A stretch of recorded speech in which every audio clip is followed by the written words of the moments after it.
Bienvenidas, bienvenidos a Jaquelarre. ¿Cómo estás? Yo estoy muy bien en un programa donde vamos a hablar de brujería, pero de una manera no solemne, un poco más coloquial, una charlita. ¿Y quién mejor que para hablar de brujería que la señorita Salomística? ¿Cómo estás, Ale? ¿Todo bien? En principio me voy a emborrachar un poco. Veo.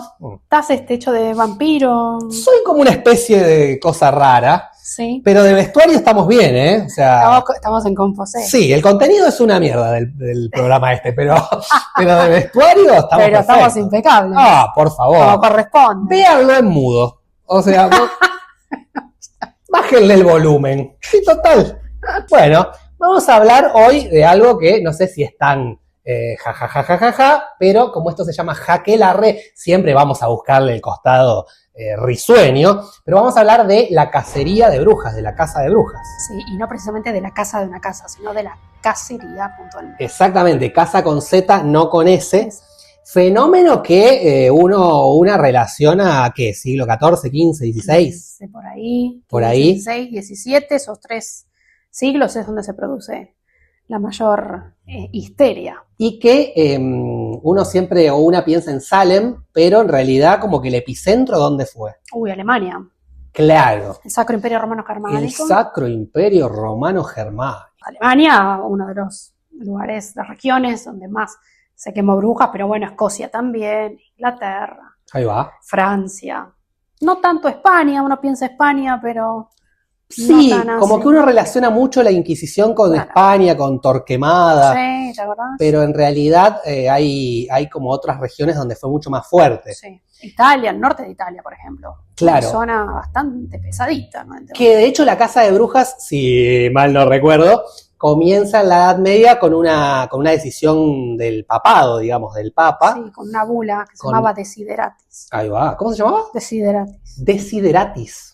Me suena como a bebida isotónica. Maléfica, tiene un nombre. Tomate un Desideratis. Que no me lo sé, nunca lo sé pronunciar, pero es en latín. Bueno, me gusta. Bueno, y ahí es como que empieza esta cacería de brujas que casualmente iba dirigida siempre a mujeres en una edad un poco avanzada, 40, 45, 50. Solteras. Mujeriegas. Hombreras. Y sin hijos e hijas. Y sin hijos, como que si independientes. No, claro, tal cual, exactamente. Como que si no cumplías con tu mandato reproductivo, bruja. Borrachas. Qué lindo. Locas. Quiero conocer a esas mujeres. Histéricas, contestatarias. Me gustan también, que todo les gustaba. Era una cosa como... Bueno, curanderas. Claro, curanderas. Parteras que tenían conocimientos sobre herbolaria, claro. Medicinas. También una forma de cambiar un poco eso y trasladar los conocimientos médicos a los hombres y que las mujeres, el aborto fue una gran razón por la cual se empezó a buscar mujeres. Sí, de hecho hay un caso particular en Alemania, voy a pronunciarlo mal porque no lo sé, pero como es el nombre de Walpurga Hausmannin, que es uno de los primeros grandes casos de brujería, y Walpurga era una partera. Bueno, es condenada por bruja justamente porque se le mueren varios niños en los partos, entonces se la acusa a ella de ser la bruja que se los comía y los mataba. Me encanta porque siempre las brujas se los comían directamente, sí. No andaban con chiquitas, era como me los como. Sí, claro, eso viene de Lilith y viene de un montón de otros. Lilith, bruja famosa en la Biblia, en realidad no famosa porque de la Biblia la excluyen, pero era como la primera mujer de Adán, que osó desafiarlo hasta casi sexualmente, que le dijo, yo quiero ir arriba, le dijo. No. Arriba no. Arriba no. Arriba estoy yo. Y Adán no sabía encontrar un clítoris, pero él quería que la tipa esté abajo. Y le tenía la concha seca. Era una cosa que los arroyos del paraíso estaban mojados y la de Lilith estaba seca porque Adán, encima se comenta esto que parece que Adán medio dengue. Sí, era como medio gomoso. ¿En serio? Sí, yo sé mucho de eso porque investigué se llama la erectología de la Biblia, y parece que Adán venía medio... No sabía. Bueno, y por eso Adán se enoja y le dice a Dios, dice, no, que Lilith que quiere ir arriba, que se quiere culear una serpiente, no sé qué dijo, y entonces Dios, que ya tenía los huevos por el piso, no le hacía ninguna gracia, aunque él tenía mucha, porque era Dios, malísimo, le dice, bueno, te creo otra. Y ahí le creó a Evita. Evita la bancamos. Se ponían a hablar de política. Bueno, Evita, de pronto esto A la bruja Evita. Sí, igual, obvio, por supuesto. No Vamos a hablar, vamos a No hablar en vas a algún hablar. capítulo de las brujas en la sí. política, Sí, en la política argentina y en la historia argentina, y vamos a hablar un poco de Eva, por supuesto. totalmente. Pero la Eva bíblica fue puesta un poco también para esa, como hegemonizar la imagen de mujer sumisa, Ujú. de que le hacía caso al hombre y casualmente originaria o culpable del pecado original por comer una manzana. Sí, igual que Blancanieves. Hubiesen buscado una excusa un poco más divertida que Sí. comer una manzana, chicos. O sea, Sí, una manzana de mierda fue la culpable del pecado original. tremendo. Y como siempre, también esto que es algo que se ve mucho en la Casa de Brujas, esto de la mujer como tentación para el hombre. Exactamente, que lo decíamos fuera de cámara, Santo Tomás, San Agustín y todos estos pensadores. Claro, filosóficamente viene viene desde Aristóteles en realidad, Sí. que empezaba a decir que la mujer era más influenciable porque era más débil, tanto mental como espiritual. San Agustín lo toma un poco ahí, se empieza como a generar la demonología cristiana, Ujú. pero el que la define más, y que de hecho en este libro que vos tanto mencionás en tus videos, el Malleus Maleficarum, cita más de 100 veces a San Agustín, a Santo Tomás, perdón, al tomismo, que el tipo ya desdibuja un poco la imagen que había de las brujas, que era que en realidad hacían trucos, Ujú. hacían engaños, y lo traslada a, no, hacen pactos con el demonio. Exactamente, lo que define una bruja en la era moderna es eso, es el pacto con el demonio y el ser parte de una conspiración contra la cristiandad. Claro, En exactamente. el aquelarre. Porque las acusaban de apostasia, Ujú. que es justamente La negación. desviarse del camino divino. Oh. Ay, bueno, y siempre mujeres. Y Santo Tomás hace esto, ¿no? Como dice, como las mujeres son más débiles y más propensas a la tentación, hacen los pactos con el demonio. Y también dice que el demonio a veces hasta se pronunciaba, se corporizaba en la tierra para realizar los actos que estas brujas les pedían. Ujú. Y ahí ya es como, bueno, pacto con el demonio, te mandamos la Inquisición, porque justo como el delito, entre comillas, que se le acusaba era de apostasia, empiezan a crear la figura de herejía. De hecho, las primeras persecuciones antes de las brujas son las primeras herejías de los valdenses, los cátaros. De hecho, la Inquisición se crea en un principio para la persecución de estas herejías. Por ejemplo, los cátaros que creían en la idea de igualdad hombre-mujer ya en la Edad Media. Creían en la idea de dos iglesias. Zurditos, progres eran los cátaros. Claro, entonces había que perseguirlos. Y después eso en algún momento de la historia va a virar hacia... en la Edad Media primero es el judío, y luego va a ser el musulmán, y luego va a ser la bruja. Claro. Esos chivos expiatorios que uno encuentra siempre en la historia, hasta el día de hoy. Pero bueno, en esa época, más o menos cuando surge el Maleus, 1430, entre 1430 y 1480, ahí se empiezan a dar estos momentos de persecución, exclusivamente de estas mujeres que tenían ciertas características que las hacían brujas. Lo primero y principal era el pacto con el demonio y la asistencia al aquelarre, ¿sí? Y después tenemos otras cosas que son ciertos rasgos las marcas de la bruja en el cuerpo, por ejemplo, claro. ciertas cicatrices, lo que se llamaba, en Inglaterra, por ejemplo, estaba la teta de la bruja, que era esa... Me interesa, me gusta. A ver, hablemos de la teta de la bruja, me gusta. Claro, de hecho, hay varios casos en donde los inquisidores o estos cazadores, como podían ser Matthew Hopkins, por ejemplo, en Inglaterra. El que está en silla de ruedas así. El sombrero que parece... No, porque viste que Stephen Hawking está como así, que ya no está. Que era medio estaba así, hablaba así en casa, sádico. vamos a cazar brujas. Pero no, ese era Stephen. Entonces iban a tantear a estas mujeres y obviamente las violaban. Oh. Y les buscaban la tercera teta de donde supuestamente los demonios, los súcubos, los íncubos se alimentaban.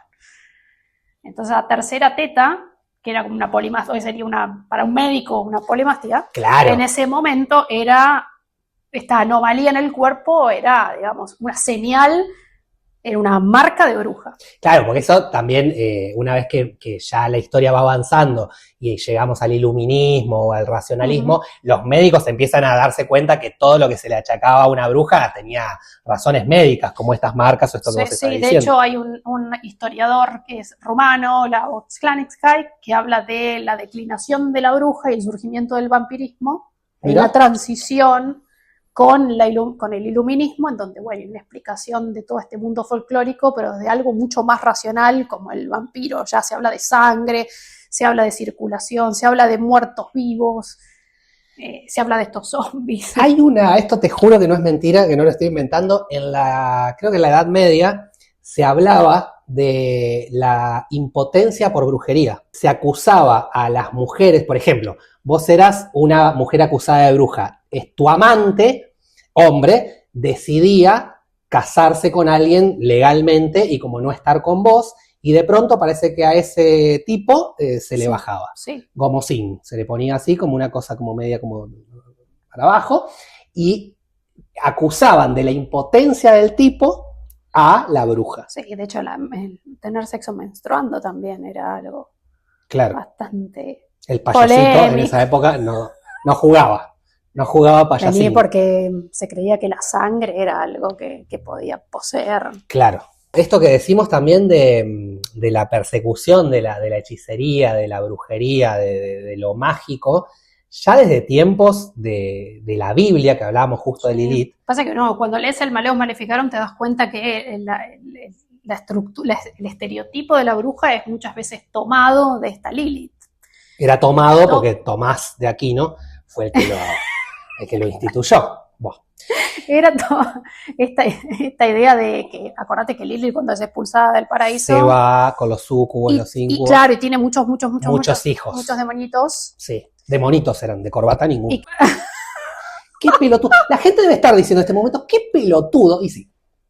Pero claro, sí, empezaba a tener muchos hijos que, si no recuerdo mal, los hijos fallecían rápido. Exacto. Bueno, por eso también a la bruja se la asocia con la muerte de los niños. Con la muerte de los niños, que ahora agarré. El robo de bebés. Claro, todo con el tema de los niños. De hecho, gran parte de la persecución que se hacían. Ahora te digo por qué agarré el celular para leerte algo de la Biblia. Porque yo llevo siempre la Biblia en mi celular. Esto de los abortos fue una de las causas por las cuales, no me acuerdo si lo dijimos acá o lo hablamos en algún momento antes de cámara, afuera de cámara, pero los conocimientos medicinales, los conocimientos abortivos, herbóleros que tenían estas mujeres, fueron gran parte de la razón por las que las perseguían. Sí, además pensá que muchas veces la bruja llegaba antes que el cura para sanar. Claro, y antes que la policía. Y antes que la policía, entonces le llegaba, estaba la bruja ahí. Llamé a la policía hace 10 minutos, llegó la bruja. Ni exorcismo. La bruja te daba ¿entendés? Claro. Necesito ese y se terminó. No hay más misterio, no hay más. Sí, claro, por eso. Me hace acordar no sé si viste la película Belén de Dolores Fonsi. Todavía no la vi. Bueno, es un caso real en Tucumán donde una mujer fue a un hospital, tuvo un aborto espontáneo y la acusaron de haber desvivido a su bebé, básicamente. Tremendo. Es lo mismo que hacían con las brujas en esa época. Y lo que te decía de la Biblia, porque yo hice la tarea para este programa, fíjate citas bíblicas. Veamos, a la bruja no la dejarás con vida. Claro, exactamente es la primera que puse. No dejarás con vidas a la hechicera. ¿Con vidas? No, con vida. Con vidas es el Mario Bros, que tenías varias vidas para pasar a la siguiente pantalla. Después, en Levítico 19:31 dice: no os volváis a los medium ni a los espiritistas, ni los busquéis para ser contaminados por ellos. Yo soy el Señor vuestro Dios. Toma. Levítico 20:6. En cuanto a la persona que vaya a los medium o los espiritistas para prostituirse en pos de ellos, también pondré mi rostro contra esa persona y le cortaré de entre su pueblo. Exilio directamente. Exilio total. Aparte pondré su rostro contra esa persona, dice raro. Yo me imagino otra cosa que no tiene que ver con exilio.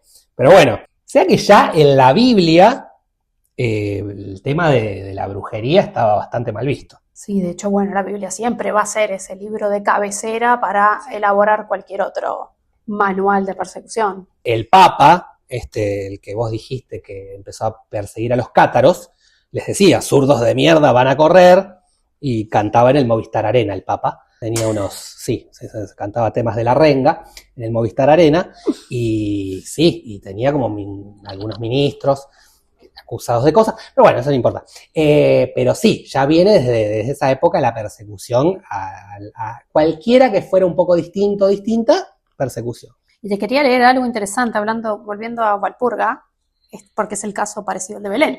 A Walpurga, que era partera, bueno, se le acusa, justamente a veces los bebés se les mueren y se le acusa aparte de haber enterrado a los bebés en el fondo de su casa, ¿no?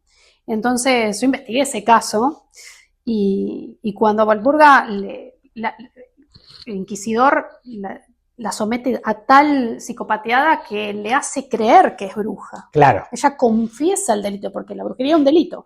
Confiesa el delito de brujería y muchas veces para evitar la tortura, o muchas veces porque también bajo tanta presión terminaban estas mismas mujeres creyéndose que lo eran. Y cuando hablamos de presión literal, porque le ponían el collar de brujas, por ejemplo, que era como, y un montón de elementos más de tortura, donde claro, era imposible no terminar confesando. Por una cuestión justamente que venía de la Edad Media, el Papa o la Iglesia que instaló la casa de brujas, la confesión era un requisito para poder definir que una mujer era bruja. Claro. Lo que pasa es que la confesión era completamente sesgada o provocada por animaladas, básicamente. Sí. Pero ellas terminaban diciendo yo soy bruja. Y si no, buscaban esto que decíamos, ¿no? Como las marcas. Las marcas de las brujas es tremendo porque existen muchísimos casos en donde la búsqueda de la marca era todo un ejercicio de los inquisidores, o vamos a decir así porque no en todos lados se llaman como tal, pero vamos a ponerle ese nombre genérico para que sepamos. Pero las marcas de la bruja, que podían ser una mancha de nacimiento, claro, un lunar. Un lunar eras bruja. Y esta tercera teta. Eso no está mal, ¿no? ¿Decís? No sé, la tercera teta me parece algo como que me parece interesante, por lo menos. Sobre todo la tercera teta, que era lo que la vinculaba directamente con el demonio. Claro. Porque aparte las brujas no solamente eran brujas ellas, sino las que venían antes y después. O sea, claro, como toda una generación de brujas que se alimentan entre sí. Otra cosa interesante que se da en esa época es la firma del pacto en un libro. Okay. Eso es algo interesante porque lo encontramos mucho en los documentos. A ver. Que es que muchas veces en la presión que se ejerce, por ejemplo, en los casos de Salem, las brujas, Tituba, por ejemplo, la bruja negra de Salem, digamos, la bruja de Barbados, termina confesando que firma el pacto con el demonio mediante un libro que el demonio le da. Mira. Y eso lo encontramos muchas veces, en muchos lugares, en muchas regiones, en todo lo que son las confesiones y los juicios, se encuentra muchísimo la idea esta de la firma del pacto y que muchas de ellas no sabían escribir, entonces el demonio las guiaba. Y algo que está bueno también es que estamos hablando mucho de la Inquisición como por parte de la iglesia o por parte de lo religioso, pero en realidad gran parte de la casa de brujas tuvo que ver más con lo secular. O sea, con las personas que no eran solamente la iglesia. En la Edad Media sí, la instala el Papa, pero después, en todos estos siglos que vos decís, 15, 16, 17, medio que es la misma gente del pueblo, sí, los gobernantes que dicen como, me cae mal Maruja, es bruja. Sí, salvo un rey, que fue escocés, que era Jacobo Estuardo, sí, hijo de María Estuardo, que él entrevistaba personalmente a las brujas.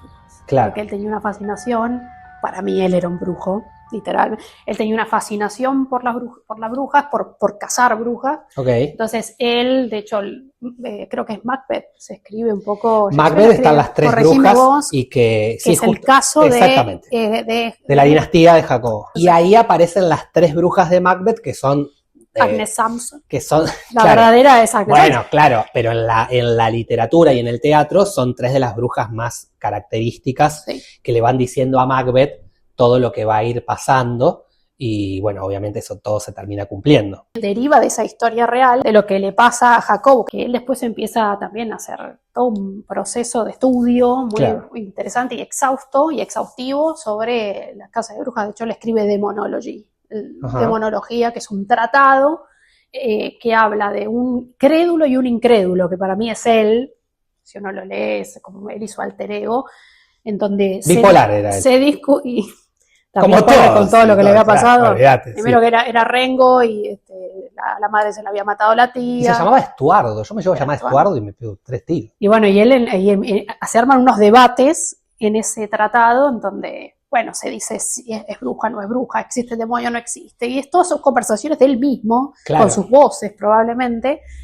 de lo que él pensaba que era la brujería. Por eso a Agnes Sampson la entrevista puntualmente. O sea, se encargaba él de hacer esos interrogatorios, no entrevistas, esos interrogatorios a las brujas, las palpaba, las tanteaba. Bueno, para ver si tenía el tercer pezón. Sí, bien. Estoy medio obsesionado con la tercera teta, perdón. No quiero ocultar a nadie, pero bueno, me dio como curiosidad. Y después otra cosa que está buenísimo ver, así como decíamos que, bueno, casualmente las brujas eran mujeres que tenían conocimiento de medicina, casualmente no tenían hijos y no obedecían al mandato patriarcal de la reproducción. Sí. Después había porque a las brujas se las castigaba con la hoguera, con la horca, sí, y que esto, con la confiscación de sus bienes. Correctamente. Casualmente, muchas brujas eran adineradas. Y esos bienes iban al Estado, al inquisidor de turno, o a quien sea que le corresponda. Pero mirá qué casualidad, que justo la pobre no era tan... Sí, generalmente viudas o mujeres que también heredaban propiedades de los maridos y quedaban a merced de... Qué buena frase, a merced, me gusta. Sí, quedaban a merced del poder secular y bueno, si había alguna vecina a mala vida, envidiosa de esta otra mujer o le daba un té de tilo y ya bueno. Claro. Porque también encontramos muchos casos también de mujeres acusando a otras mujeres de brujas.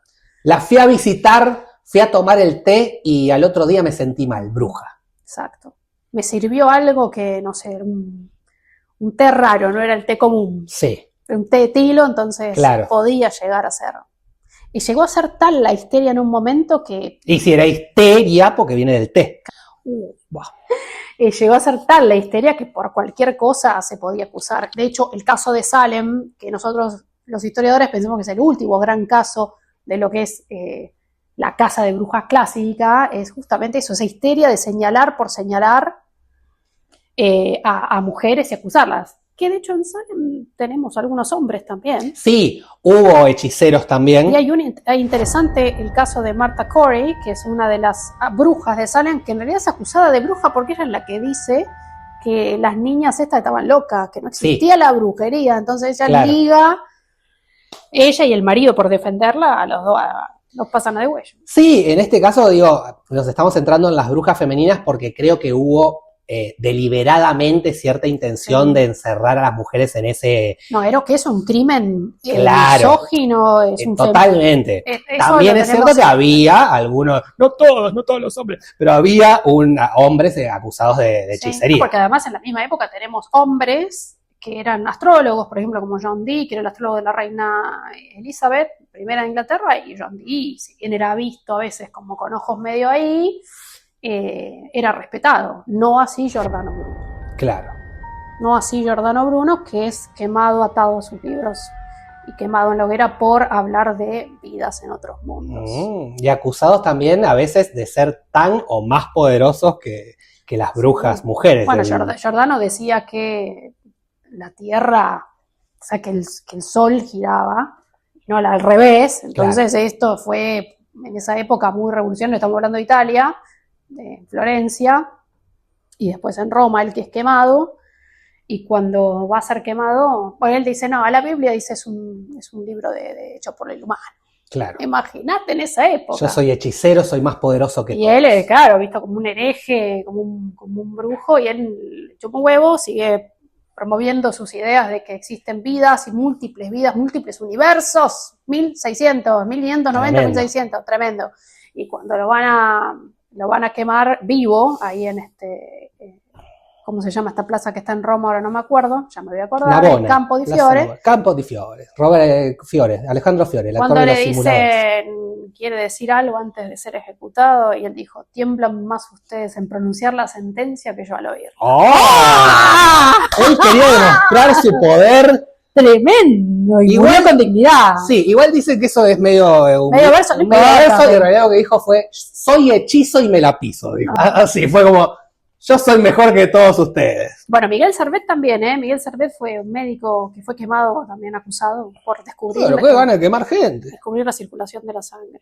Me encanta que alguien fue quemado por descubrir la circulación Porque de la sangre. antiguamente se creía que la sangre no, que era todo manejado por el alma. Claro. ¿Cómo va a ser manejado por venas? Claro. De hecho, hay un libro, no me acuerdo de quién es el autor, pero se llama Ellos en la hoguera, que es un poco la historia de los varones acusados de brujería y hechicería. Pero por lo Y general, decían, a nosotros también nos matan. Decían. en Escandinavia tenemos muchos, pero sí, 80% de los casos eran mujeres y mujeres con determinadas características. Por eso para mí, yo lo amplío mucho más el concepto de bruja. No es solamente la bruja, esta figura de 2 siglos puntuales, sino que para mí brujas son mujeres que tienen capacidad de decidir sobre sus cuerpos, sobre su sexualidad, sobre su economía.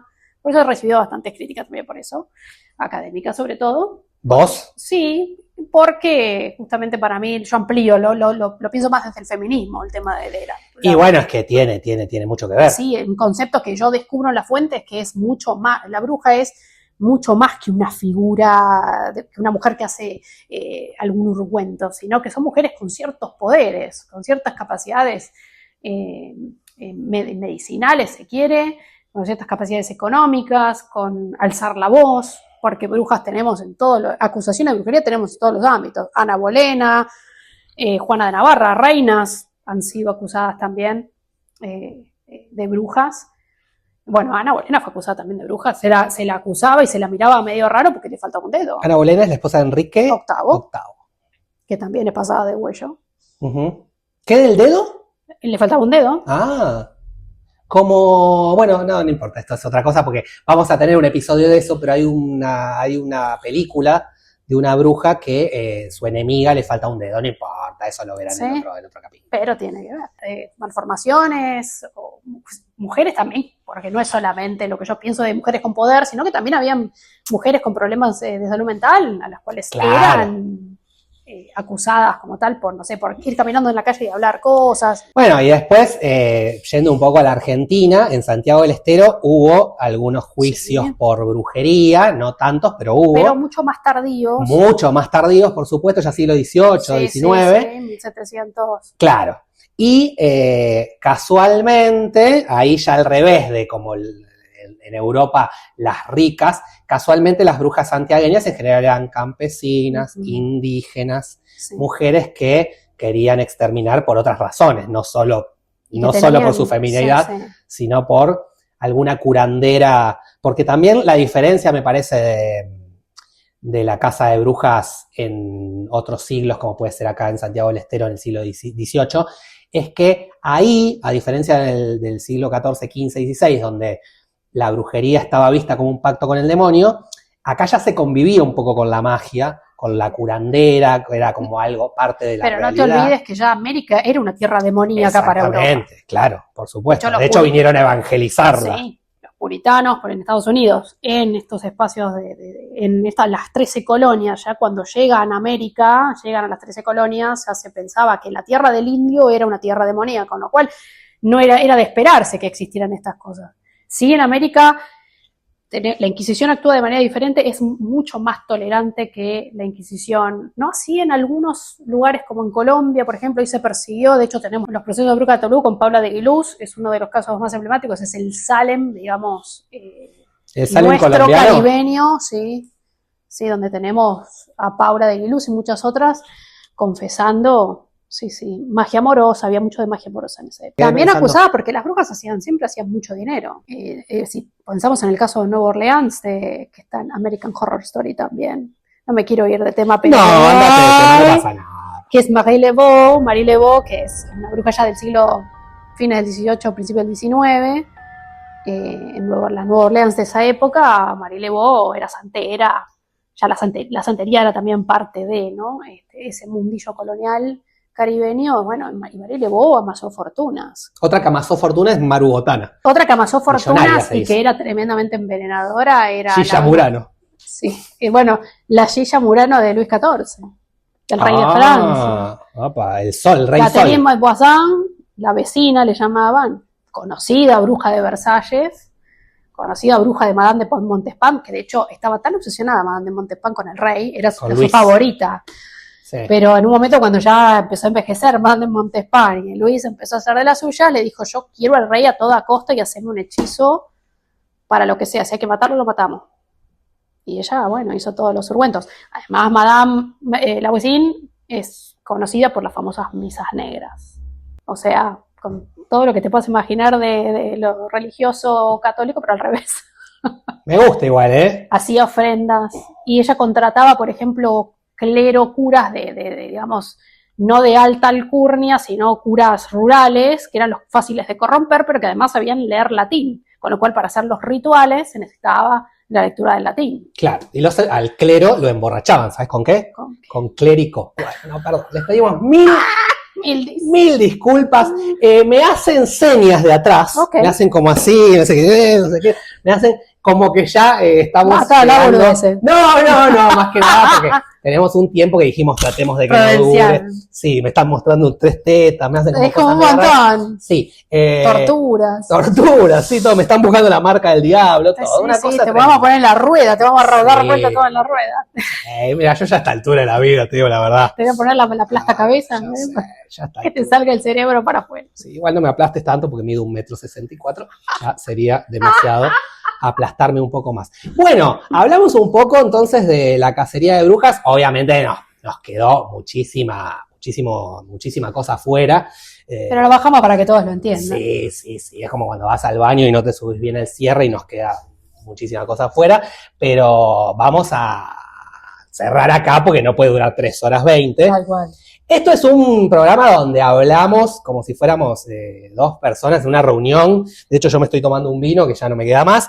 No es la clase de historia. Claro, exactamente. Ahora, no sé si se habrán dado cuenta que Salo un par de veces dijo, a mí como historiadora he tenido problemas con la academia. ¿Por qué? Porque ella escribe, y justamente, hablando de brujas, tenemos este libro, contanos un poquito. Este libro se llama El poder de la bruja, es el lado oculto de la transgresión femenina, donde yo hago un recorrido por la historia de las mujeres desde diosas hasta la actualidad, manteniendo siempre mi concepto de que bruja para mí es mucho más que este concepto de mujer que pacta con el demonio, sino que es una mujer que decide sobre su cuerpo, que es libre, que es poderosa económicamente, que maneja un negocio, porque encontramos brujas de todo tipo, mujeres acusadas de brujería, y muchas veces por estas cuestiones, no solamente por servir un té o un ungüento, sino por poder tener la capacidad de saber abortar, de ayudar a otras mujeres, de manejar políticamente gobiernos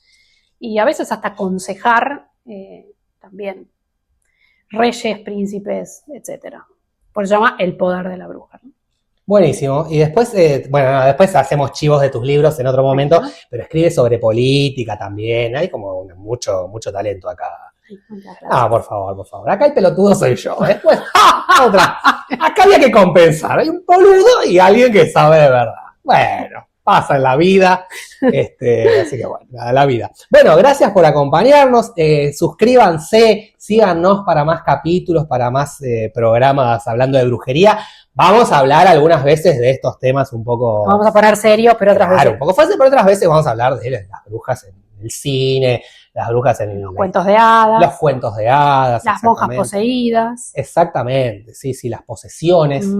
Las posesiones del Kama Sutra. La historia del exorcismo. Las historias del exorcismo. Sí.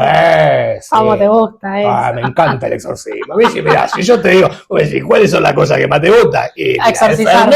Y el exorcismo. Son 2 cosas que vos sos un brujo auténtico que pacta con el demonio. A mí me gusta pactar. Si vos me decís, vení con un moño y me decís pactemos, yo te pacto. ¿Te firmás el libro negro? Sí, te hago el beso negro. Todo. Sí.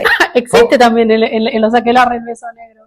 Bueno, lo dejamos para otro episodio. Si quieren saber más del beso negro de los aquelarres, bueno, sigan viendo Jaquelarre. Vamos a hablar un montón de estas cositas. Así que nos vemos en el siguiente programa. En el siguiente episodio. Salomística, Alejo Bertín Cardoso. También nos pueden seguir en nuestras redes, que si todo sale bien, van a aparecer por acá. Bien. Y si no aparecen, búsquennos, no es tan difícil. Bueno, si no hacemos un poco de magia ahí, Sí, exactamente. aparecerán.